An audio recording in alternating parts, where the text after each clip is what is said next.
أن أبا حنيفة، وأبو حنيفة مو كان إنسان عادي، كان من علماء الطرف المقابل، ويعبر عنه بعالم العراق في زمانه، بس مثل هاي المعاني هم تخفى عليه ما يعرف.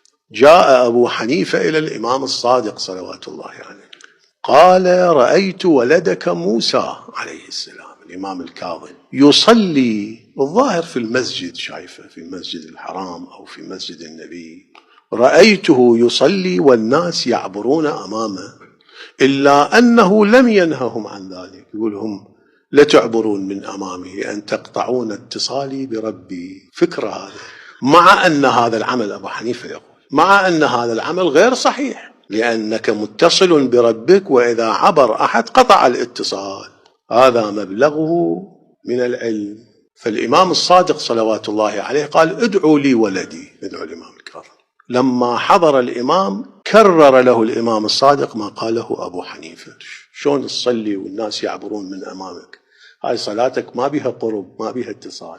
الإمام لاحظ الجواب، لاحظ الفهم العميق، وافتخروا أنكم أتباع هذه الطائفة من الأئمة عليهم السلام.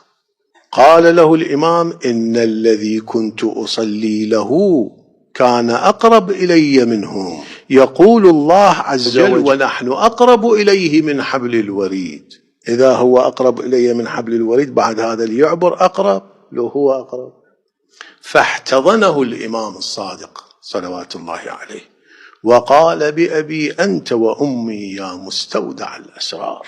هاي أسرار، هذه شكد لازم الإنسان المؤمن يشكر الله على نعمة الولاية لآل محمد. شكد